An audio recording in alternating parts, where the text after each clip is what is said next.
welcome Dick Thompson to the broadcast. He's the CEO of The Atlantic magazine, is a former editor-in-chief of Wired magazine. I want to talk to you about media and AI and all sorts of things, but I want to talk to you about this book because I am not a runner. I have always wanted to be a runner, and I read your book, and it's actually quite inspiring because it's not really, I want to say it's not really about running. That is correct. There is a running element to it, but you run almost as a form of meditation. Yeah, I think that's a great way for people to get into it. I don't know if you started running after reading the book, but a lot of people have read the book and started running. One of the things that I say is that when you go out, you can use it as a way to, if you go out and you look at your watch and you worry about your time and you worry about your weight and you put on your headphones, you're not going to get a lot from it. If you go out and you just listen or you look and you think about your breathing or how you're moving through space, suddenly it opens up your mind. By the way, we should say you're not just a runner. It's not like you just casually run. What are we talking about here? I set the American record in the 50K for my age group. Wow. I ran a 2:29 marathon in my 40s. And every day for many years, I ran from right here, the Condé Nast building, right around the corner, back to Brooklyn, 8 miles each way to work. So how many miles a week do you run?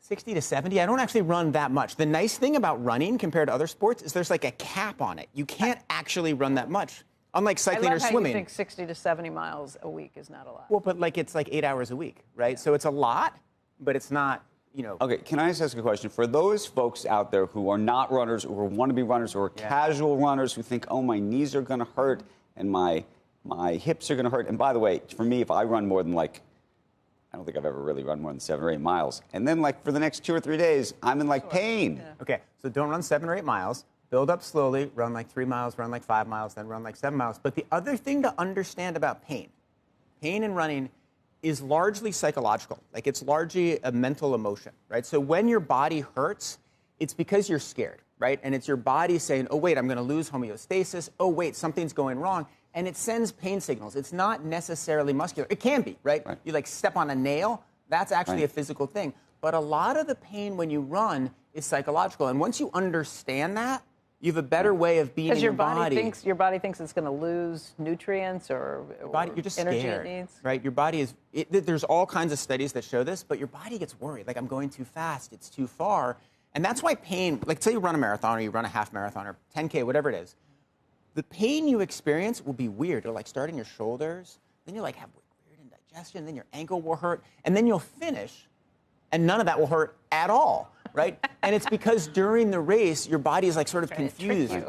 And so once you know that, you can then start to distinguish between the real stuff. Oh, this is muscular fatigue. Yeah. Oh, wait, no, this is just my brain playing a trick. Okay, I have a different question for you, which is, as a high performer, and we have a lot of high performers who watch this broadcast, who run companies or CEOs like you are, and everyone always talks about balance, life balance. How do you have time to do this and do it you're doing a lot of it. There are people who go to the gym in the morning. I get that. Hopefully they're watching us right now, probably from the gym. But this is a whole different level. And so I'm always thinking about people who are exceptional in their job, but also are exceptional, in something else at the same time. So there are a couple of things. One is I got very efficient at multitasking. So I run to and from work. Right? And so that's not that much longer than the subway. So a lot of these 70 miles are just going across the Manhattan Bridge to my office. Secondly, I've kind of structured in my life so it's additive. It's a mental break where I'm starting to relax and clear up from working in the morning, being with the kids, working in the evening.